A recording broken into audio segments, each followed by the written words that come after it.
Hello and welcome to the Gooner Talk, back again with you guys for another show, for another episode of our Raw Reaction series and our daily 8 a.m. show. Thank you ever so much, guys, for tuning in. Thank you so much for becoming part of our morning routine. Please make sure you drop a like on today's video and subscribe to the channel if you haven't done so already. I hope you're doing good. I hope you've enjoyed your weekend.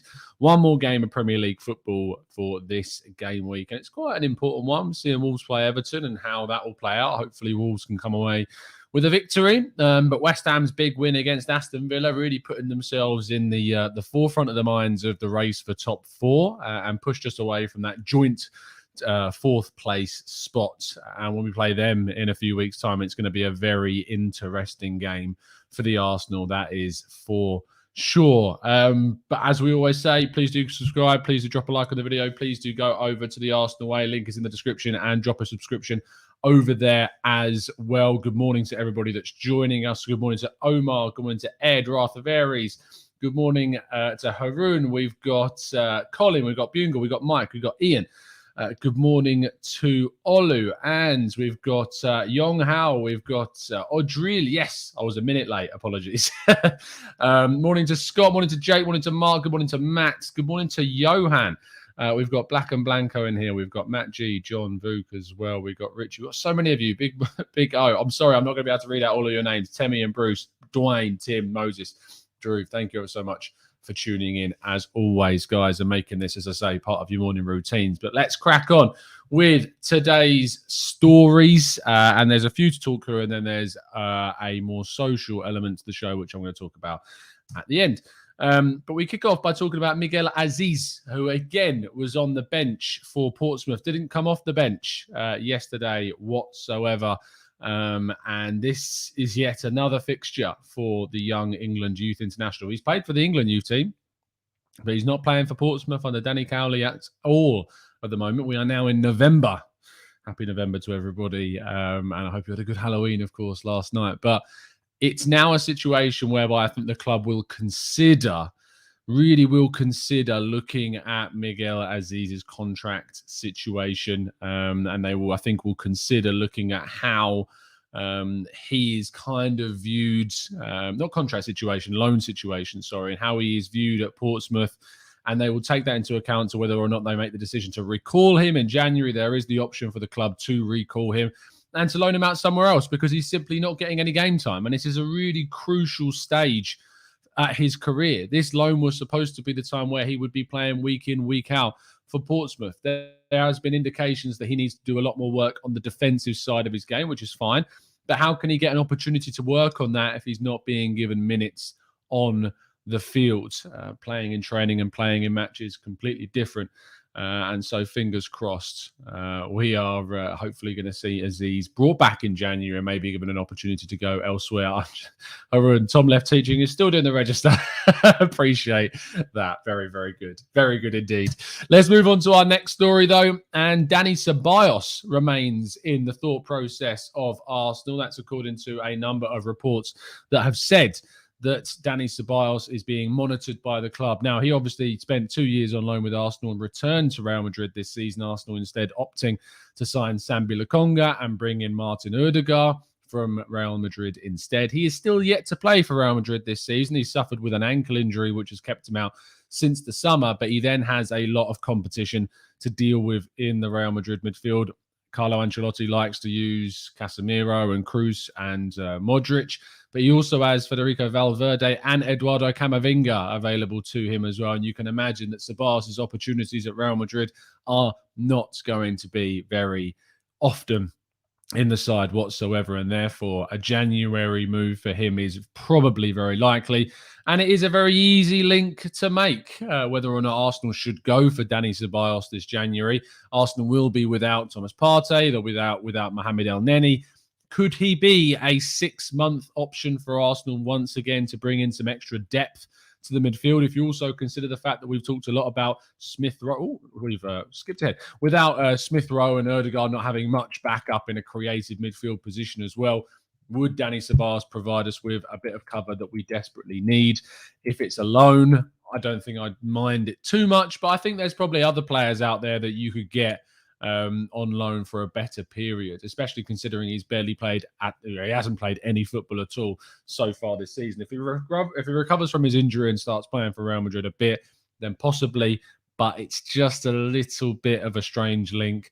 And a little bit of an easy link, and I don't think it's something that will happen in January. But let us know in the chat. Jonathan says, if it's a loan, why not? And Matt says, only take him on loan for a backup option in January. Stephen says, I think we've moved on from him. Spaceman Trooper says he's a spinning top who can't pass. He just loves to spin around on the spot with the ball at his feet. That is for sure. Ashton says Ceballos made mistakes in every single knockout round in the Europa League last season. Don't remind me, Ashton. That was arguably one of the worst Europa League run kind of performances from Ceballos I've ever seen from a player. I remember the game against Olympiacos. I remember the game against, not Olympiacos, it was Olympiacos, wasn't it? Benfica. Consistent mistakes in those games really left us in an awkward position. So maybe that's not something that we could take a gamble on. Omar says, no. Mogos says, thanks, but no thanks. And Yonghao says, I don't think it's a good move. And I do tend to agree. Our final main transfer story before we get on to the last part of the show revolves around Donny van de Beek. And many reports are indicating that a January leave for the Dutch international is what is going to be expected from him. We are seeing a player here that has obviously really suffered since moving to Manchester United. He has really got to the stage where he is getting no minutes.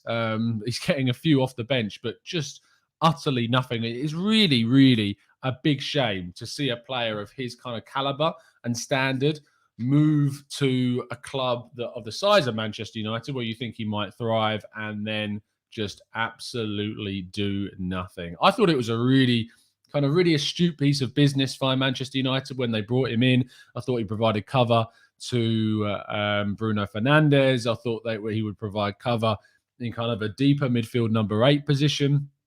But Ole Gunnar Solskjaer is very much stuck with the idea that he's not his signing. It wasn't him who wanted him, and therefore he's decided not to go and use him very often. Would I take Donny van de Beek? It would depend on the fee. It would depend on the situation.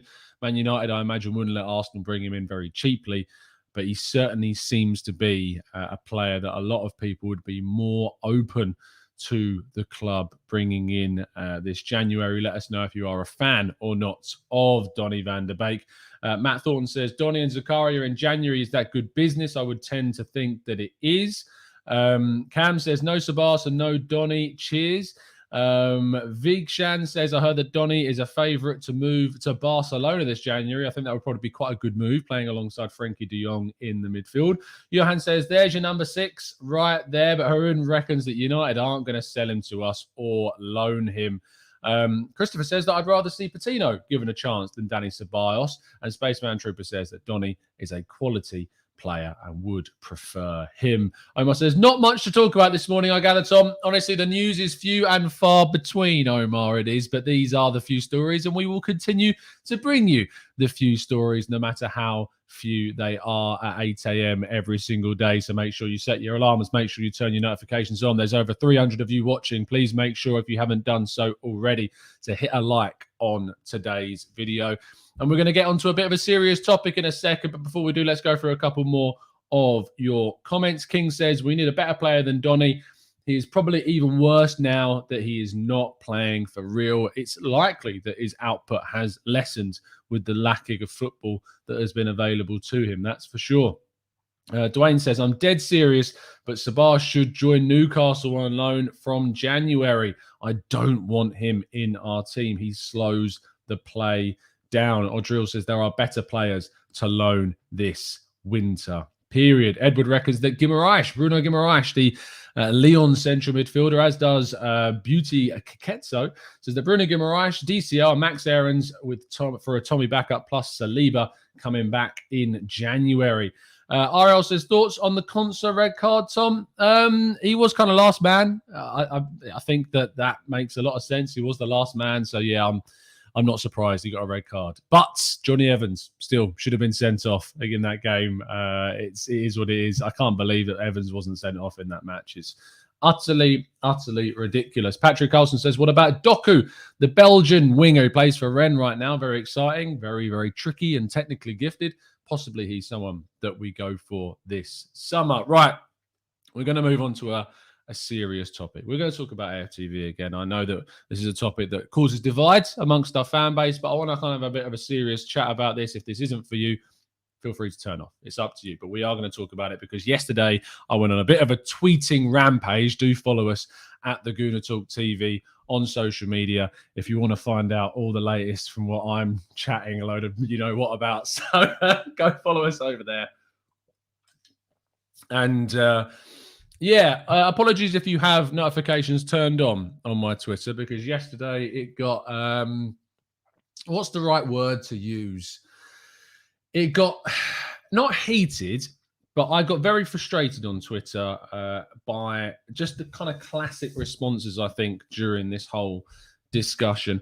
Anyway, the reason why it got a bit crazy on Twitter yesterday is because of this tweet that I put up. Now, you've probably seen the video. You've probably seen the chant. The specific chant in this video is the AFTV get out of our club chant, to which I tweeted in kind of satiric form, Robbie smiling away thinking, and you thought I was the most embarrassing thing about Arsenal. I said a fan channel now has its own chant. It has more than one, two. The second highlighting the disgusting and genuinely embarrassing side of the club. Now, a lot of people took actual offense to me saying this, which and a bit strange, because all I did with this tweet was criticize the fans that, and I'm not going to repeat the words of the other chant, but what I will do is I'll show you the tweet which first of all brought me kind of made me aware of it, is that Pippa, who is obviously a presenter on AFTV, and she does a lot of work outside of AFTV as well, she tweeted this back on the 3rd, is that the 3rd of October? Yep, so earlier this month. And this chant that was heard in the Brighton, it was at the Brighton away game I first became aware of it. It was sung in kind of the refreshments area of the club. And it was also heard, for me, I heard this chant again sung through the TV. Now, our away fans, besides this, I thought were excellent.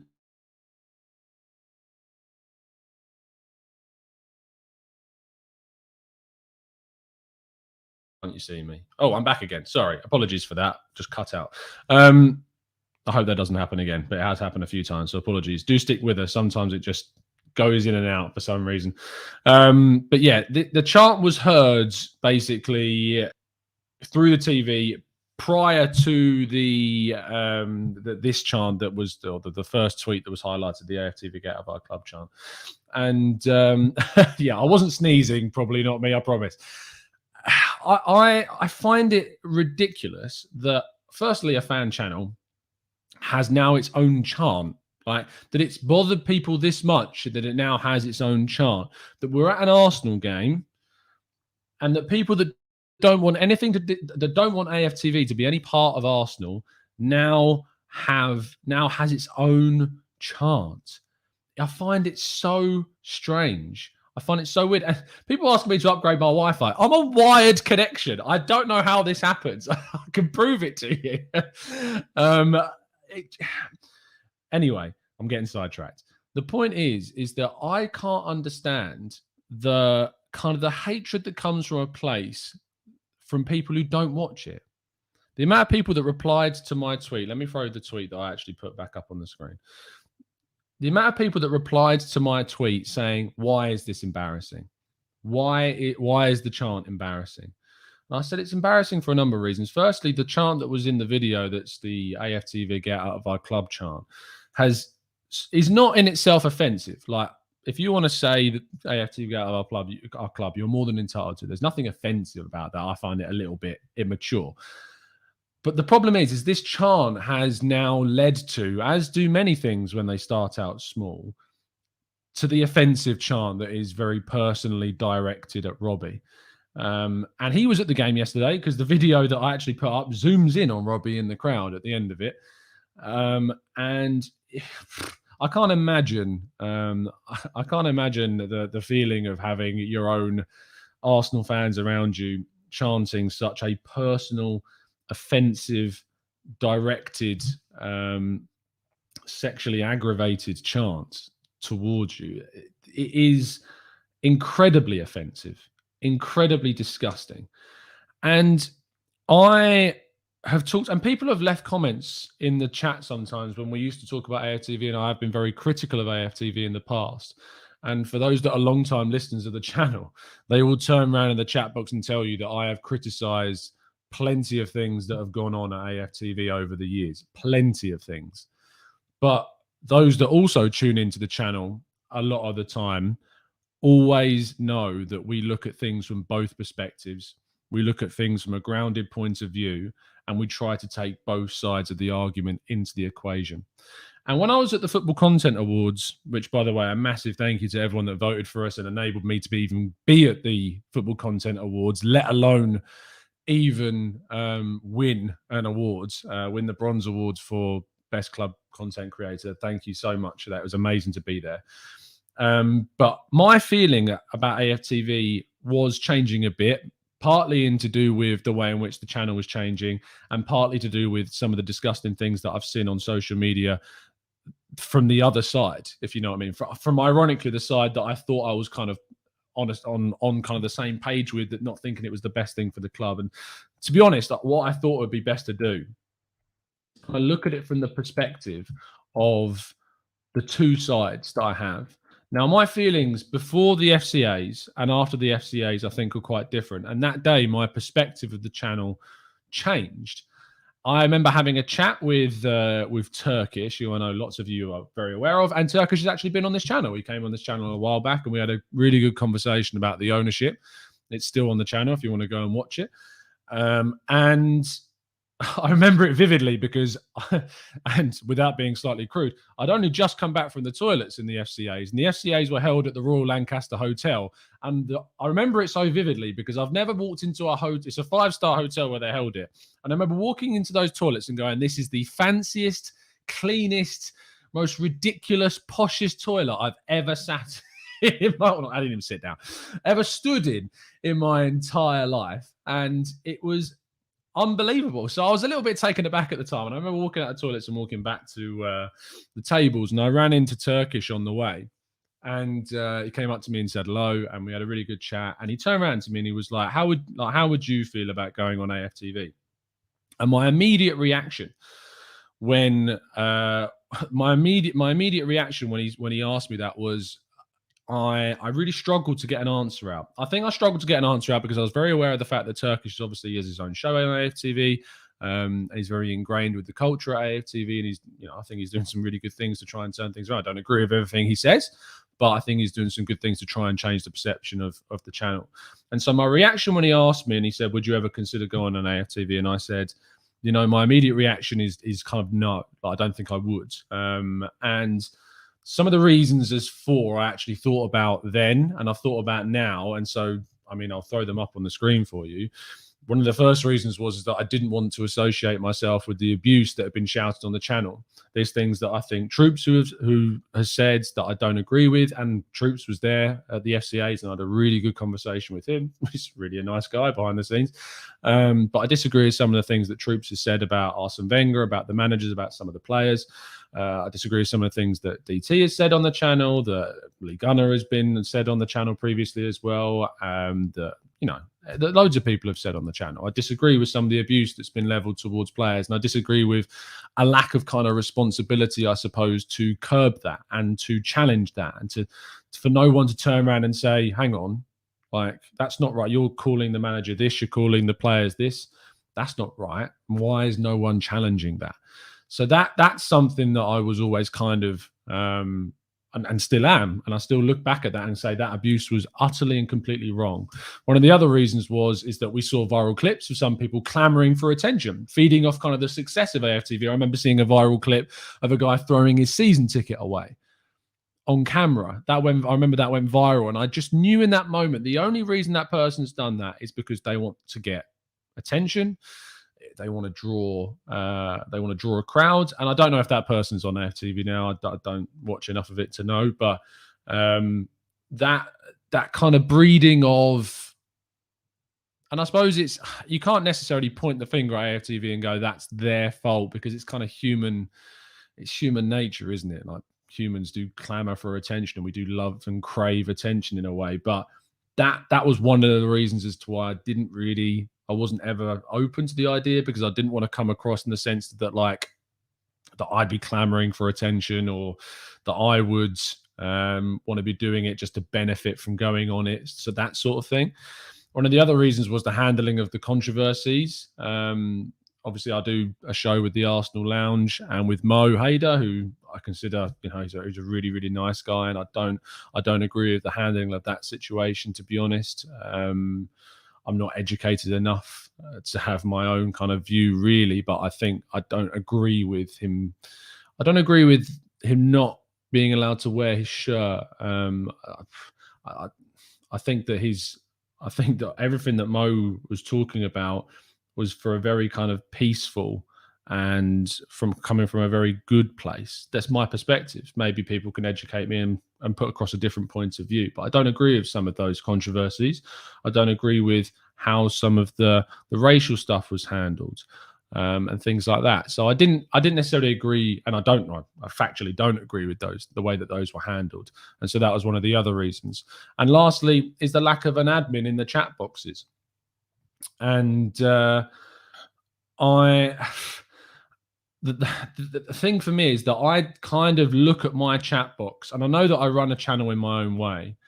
I very much feel like that I have a responsibility to manage a chat box, which is really difficult when you're multitasking, really, really difficult. And if there's people abusing one another in the chat boxes, they get banned. We don't have like a warning system. If someone puts abuse in the chat about a player, if someone puts abuse in the chat about like another person's point of view, we just block them, because that's not what we're about. If you come into the chat box and you have if you have a opinion that you're able to put across in a respectful way, if you think that Mikel Arteta should be sacked, and you can come into the chat and say, I don't think Mikel Arteta should be the manager anymore, these are the reasons why, that's absolutely fine. But if you come into the chat box and say Mikel Arteta is this, Mikel Arteta is that, and using all these abusive terms, that's not what we're about here. We're about having level-headed discussions, different points of view. If you're putting across another thing is kind of like the being negative for the sake of being negative. Like the other day, I think I removed it was the Arsenal misfit in the chat box, because after the Leicester game, just came in and wanted to just throw negativity. And it wasn't from a place of here's the reasoning, here's the point of view. It was just pure negativity. And then it was kind of like doubling down in the comment section. I was like, no, that's not what we're about. It's just agenda-driven negativity I'm not for. I'm still not, as you would describe Arteta in. I want to see more consistency and stuff. But after that Leicester game, coming into the chat box and throwing negativity around, and just for the sake of being negative and trying to be provocative, is just not what we're about. So it's that responsibility that goes with a chat box. And unfortunately, I had dipped into a few AFTV chat boxes and say if there was a female presenter or just a female pundit on AFTV, the amount of sexist remarks that went on in chat boxes that were just not policed, not dealt with, that really that was another reason to really put me off things. Now, I haven't dipped into enough recently to know whether or not that's changed. I'd hope it was. I hope it's changed. Maybe if you watch it, you'd be able to tell me. I've only watched in kind of for I'll talk about the shows that I have tuned in for a little bit more in a bit, but that for me was a big issue for me. And lastly, ignorance. Ignorance on my own part. I didn't watch it. I didn't watch AFTV. I had an opinion from AFT kind of built up from viral clips that went live on social media from my friends, like Judges, who's been on there. Sometimes Judges would throw me a link, or I would see on his Twitter kind of a video that would come up. That was my only real link into watching AFTV was through viral clips online, which you know are only going to be the most hyperbolic, exaggerative, viral sort of things. That's the only thing that, if you're not someone who watches AFTV, your opinion of the channel is going to be built up of what you see on social media, which if you are, if you're level-headed enough to understand that the stuff that you see on social media, if you don't watch the channel, is going to be the ultimate extreme end of the spectrum. That's what you're going to see. Like for instance, I follow James O'Brien, who is a radio presenter on LBC, and LBC has a very kind of broad political range of presenters that have different topics. I like James O'Brien's perspective on a lot of things, but I mean, for instance, that radio station has employed Nigel Farage. So any clips that go viral on that radio station are going to go and be the most extreme of both the right or the left or whatever. That's what you're going to see when you see viral clips go up on your Twitter feed. So if you have a perspective of something that is only built from viral clips, that's what your opinion of it's going to be from, rather than watching it and understanding it. That's, if you know what I mean, is kind of where we're coming from in that sense. But since I had that conversation with Turkish, and since I had a conversation with Dan Potts as well, I was like, right, I've got to do my due diligence here. I've got to try and put a few more hours into actually understanding what is this kind of thing that I've been so against in the past. And, there is a conscious effort being made to change the content produced. Graham Brooks and James, that do the Tactical Insight show, are doing some really good stuff. Some really, really good stuff. Stuff that you don't necessarily see go viral on social media. But stuff that's really good. Graham's always been fantastic. Graham's, I've never felt has been given the credit that he deserves, because he has continued to be on the channel. He's kind of been a quieter, more grounded voice amongst some very loud, theatrical voices. And he's just ploughed on and done what he's always done, which is to speak about Arsenal in a analytical and very grounded way. And I think that's something that is changing. And I think that's something that is certainly improving. I think that's something that they're trying to do more of.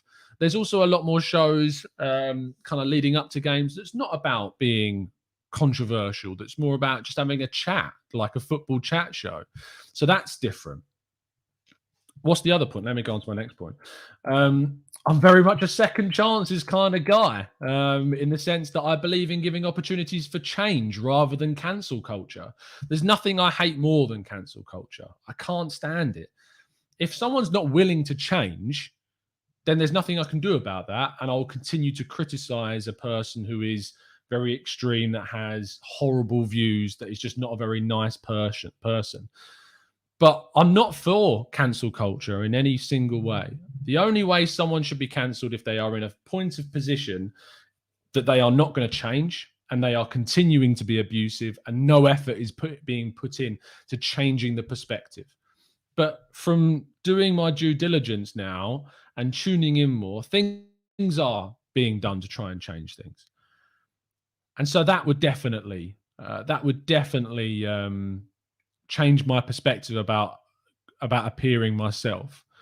That would definitely change, because if there's a conscious effort being made to try and change the perspective of the channel, that for me is certainly something that I think should be praised. Vinny, I'm going to respond to your comment. Tom becoming an AFTV fanboy. They have done their damage, turning our fans against managers and the players. A terrible representation of fans and games voices. Vinny, I think you've got this completely wrong. And I think I'm providing for you a very balanced perspective on this. And I think I'm coming at it from both sides. I condemn every single horrible, abusive comment, voice, note that has been said on that channel in the past. But for me, if a conscious effort is being made to change, I can only praise that. Because let's be real, and I think I bring this up as another one of my comments. It is the next one. AFTV isn't going anywhere. It's not going anywhere. And the thing about that is that because it's going nowhere, I'd rather that a conscious effort was made to change the way in which the content is produced so that abuse is curbed, so that chat boxes are monitored, so that a more broad spectrum of positions on different topics is opened up to. That it then appeals to a greater sense of the fan base because there's accountability. Like, how many times has the channel and the people on the channel called for accountability from the manager, from the players? How long? How long has we called for that? For so long. It's not going anywhere. So if it's gonna be around here, let's advocate change. Let's be advocates for it to change, for the content to change, for the people on there to change. That's what's got to be positive about it. Like, I could not be happier to see the most, and it's a powerful platform that influences a lot of people. And so if there's the option for the influence to be of a more grounded, level-headed thinking, less hyperbolic, less clickbaity kind of sense, that's what I would prefer.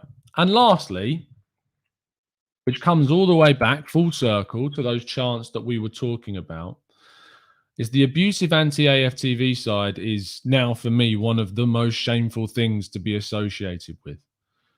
And the chants that we started having this discussion to talk about with are, for me, like, there's very few things that I can think of that are out there in the perspective that you would say are much worse.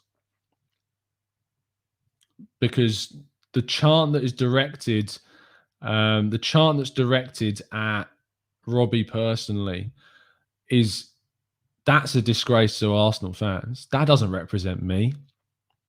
Those fans, those hundreds of fans that are chanting that in the stadium, that doesn't represent me. That's not what I consider to be an Arsenal fan. Arsenal fans are meant to be about family. Arsenal's meant to be about class. Arsenal's meant to be about supporting, sure, critiquing, and criticism is fine as long as it's done in a respectful, grounded way. But it's meant to be about, getting behind the team, and throwing a personal abuse towards a fellow fan in the ground. I just find, who's now, as we say, making a conscious effort to try and change things, it's a real shame. And I wish it would change. I really wish it would change. So my position on the channel is very much open to changing, because it's making a conscious effort to change in itself. And I'm not expecting everyone that watches this channel, who I know there's a lot of you that maybe even subscribe to this channel because it was different. And don't worry, TGT is not changing. I'm not changing anything about the way I do things on this channel. We'll still have the same discussions. You'll still see the same people. You'll still see the same analytical stuff. Nothing about TGT is changing. But my view about that changes, like my view about the manager changes.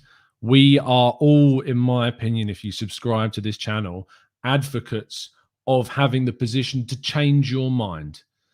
And that changing your mind is an important aspect of, of having that discussion about being able to be convinced otherwise of a position that you once held. And if the evidence comes forth to you that you now cannot have that same position you had prior, maybe it's on the manager, maybe it's on a player. My position on the manager could soon change in the weeks to come if we build consistently. If Nicolas Pepe gets into the team and starts playing consistently, my position on him might change. My position on Edu, who I think to be doing a very good job, could change in the next transfer window if he really drops the ball. It's all about changing. And Josh, I'm sorry, mate, but if you've come to this channel to just have a talk about football, that's not what we are about here. We talk about Arsenal and everything that goes with it. And if that's not for you, you don't have to subscribe to this channel. You don't have to be here. You can tune in for the shows that you want to tune in for, and you can not watch the shows that you don't want to tune in for. But I'm not going to pander to people. This is, it is what it is. Gundit, I'd love to know what you think about how you think I'm trying to brainwash people. I love people having a different perspective to me, but you need to bring in a reason. I'd be happy to have a phone-in show about this. I really would be open to people coming on the channel and telling me why they think I'm wrong about something. And the thing is, I've offered that up a lot of times, and people really do like to stay in the shadows and to not say anything and to sit behind an avatar on a social media platform or on here and, you know, reply to me in there. But when the opportunity I've given arises for you to have your views in a different sense, I'm surprised at the lack of people that take that chance. I really am. So if you are open, if you don't agree with me, send me a DM. Send me a DM on social media at the Gooner Talk TV. DMs are always open on the channel. We get some really nice comments. We get some people that question stuff that we do. Send me a DM. So there you go. Jinglin, thank you. I like how you hold your hands up and change your view on Arteta. Like, if something is there, if there is enough evidence for me to change my mind, I will change my mind. And you should never criticize anyone for them changing their minds on a topic, because it's the way forward. How are you ever going to learn from the mistakes if you just sit on an opinion, even when every bit of evidence is telling you to change? Nothing. You're never going to gain anything for that. Anything for that. Let's go to Manu says, mate, I sometimes forget this is live. Keep being yourself, mate. The only subs you'll lose are not the ones that you want. Look, I want people to sub to the channel that are not always going to be people that agree with me. But the point of view is that if you want me to talk about the things that you want to talk about, you're paddling upstream, because we talk about everything to do with Arsenal. And for me, Arsenal is a very social football club, and there is a lot of social issues that are attached to this club that we talk about. We're literally having a social situation right now. Me talking to you guys about this stuff is Arsenal. It's part of the fandom. It's called the Gooner Talk. We talk about anything to do with Gooners. Gooners are the name of the fans. It's not the Arsenal Talk. It's the Gooner Talk, because this is a fan-inspired channel. And that even when I took this channel on from Craig in 2016, the whole way through in the last 5 years of me having this channel has been fans coming on. It's been about different points of view, about getting people on to educate fans about transfer targets. It's about fans. It's not just about the football and what goes on the pitch. And there's plenty of stuff we do just about the football on the pitch. In fact, I started the first 10 minutes of this show, as I have done the last 150 plus 8 a.m. shows, talking about football. So if you want to censor me talking about things that you're not interested in, you can do that. You just switch the video off. It's as simple as that. Matt G, really good discussion, Tom. I appreciate you talking about this. No problem, mate. Cam says, exactly, Tom. We are allowed to change our minds. Mine is definitely about the team and Arteta. Lewis says, AFTV was a voice for those visceral fans TalkSport used to have a monopoly on. The chants are disgusting. I know a fan who hated similar chants about Wenger. I saw him join in briefly because he hates AFTV. And that's a real shame. And I think peer pressure is definitely something.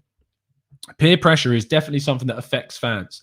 How many fans do you think still say the Y word at the end of the "What do you think of Tottenham" chant without knowing the connotations of what the Y word means? I'm sure there are loads of young fans that sing that chant and then use the Y word at the end because they don't know what it means. And that was me for a while when I was younger. I just thought it was part of the chant, and I had no idea what the Y word meant. And then I educated myself. And Mike from the Gooners pod has been a great influence on educating me as to about what that word means. And it really makes me cringe. It really makes me feel uncomfortable when you hear Arsenal fans sing "What do you think of Tottenham?" And I sing "What do you think of Tottenham?" But I don't sing what I don't believe to be should be part of the chant, and it shouldn't be something that's said. It's about that education. It's about people being more in tune with the kind of what words can mean. And that brings it nicely back around to what we've been talking about, because it's about how you put content across, how you police it, how you manage it. People don't like censorship, but censorship sometimes is important because it stops people being offensive So there you go. Social, thanks for becoming or upgrading or continuing your membership. Really appreciate it. Considering the timing of your continuation, the membership, Social, that means quite a lot. So really do appreciate that. Vinny says, we'll never forgive AFTV for their negative influence and disrespect of Wenger. Sadly, this is what gets views. I subscribe to this channel because you look at things objectively, accept other channels. Vinny, I appreciate that. And I'm not asking you to forgive them. Don't take anything that I'm saying here as me saying you should go and watch it. You should forgive them. You should do this. I'm not telling you to do that. My perspective on AFTV has changed and I'm talking about that.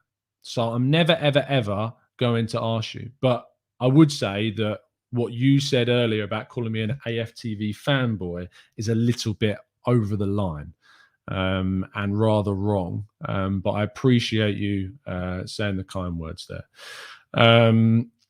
Let's go to...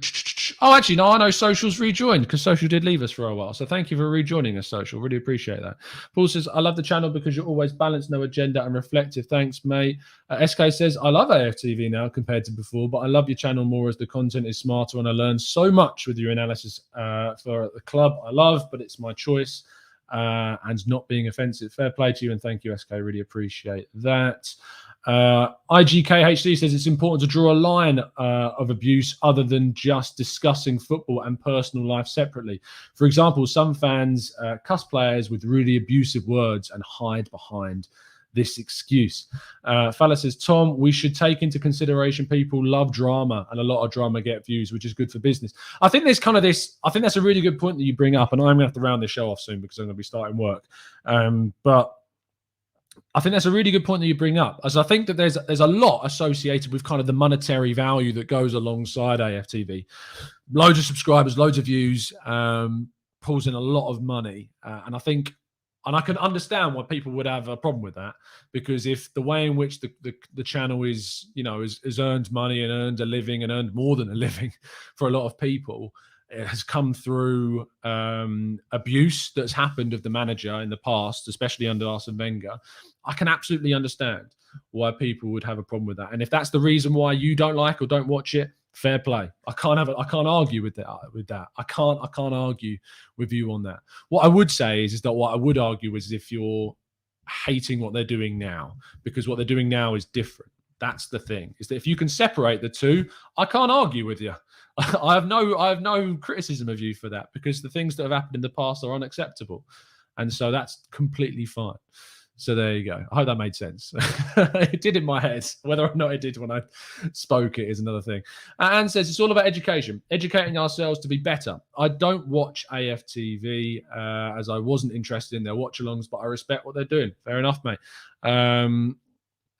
Alex says, did I join too late to hear about Ceballos and Van der Beek? You did, I'm afraid. You're going to have to scroll back. Probably about 6 minutes into the show, we talk about that. So there you go. Pro says, what's 100% sure is the Tactical Insight show with James and Graham is a must-watch every post-game. Tony says, I don't care what AFTV does, but I have a problem with painting false narratives. There you go. Elite says, everyone enjoying Tom? There's a like button. Is there 100 plus likes, 600 plus people? Yeah, please drop a like on the video. You may not agree with my point of view, guys, but you're tuning in, and I appreciate all of you that make this 8 a.m. show part of your morning routine. Alpha, thanks so much for becoming a member. I see another great thing about this community. As soon as someone joins up as a member, everyone in the chat box like, welcome, Alpha. It's the community that we've built. I'll make sure to put a link to our Discord server in the community tab for our new members. If you want to join our Discord server, you can. Just join up as an expert member or a TGT ambassador, and you can.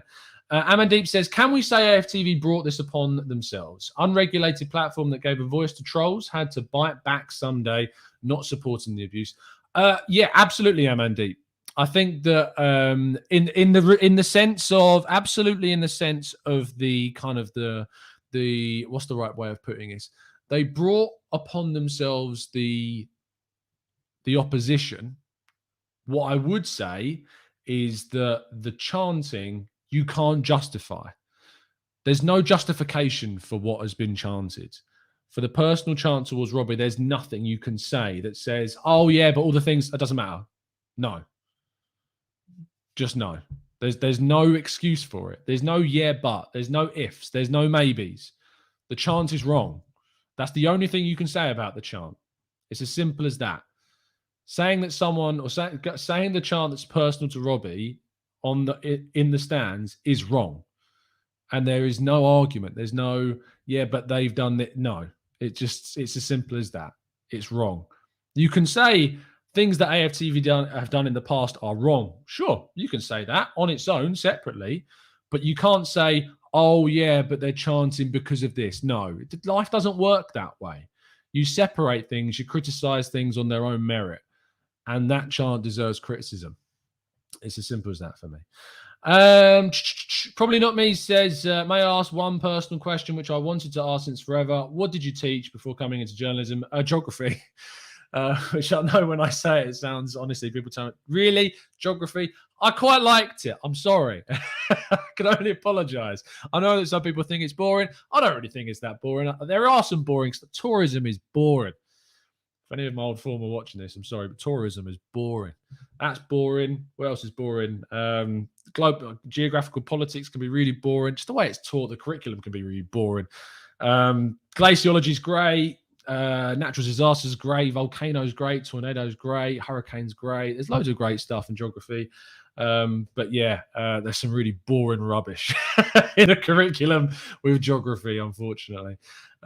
Field work can be a bit blooming boring as well. So there's that too. Anyway, I'm gonna have to wrap things up there, guys, because I'm gonna have to start work very soon. But if you are not sick of me and you still want to see a little bit more of me, I will be live over on the Arsenal Way at 9:30, and we'll be talking about just football. So if you've missed me talking about football for the last 40 minutes or however long we've been discussing AFTV, then please do go over to the Arsenal Way. Link is in the description to the channel. And in 42 minutes time, I'll be joined by a couple of fantastic guys to have a chat about Arsenal.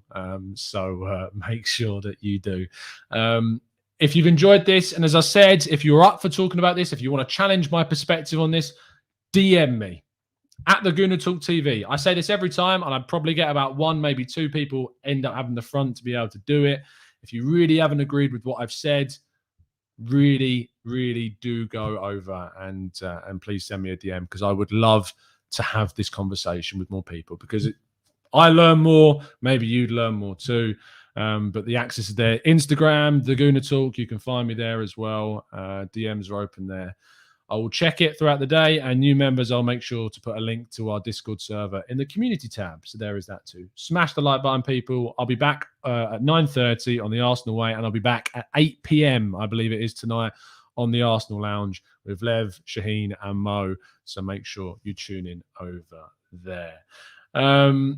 Thanks, guys, for tuning in. Always a pleasure. I will see you tomorrow morning, if not already. And as always, up the Arsenal.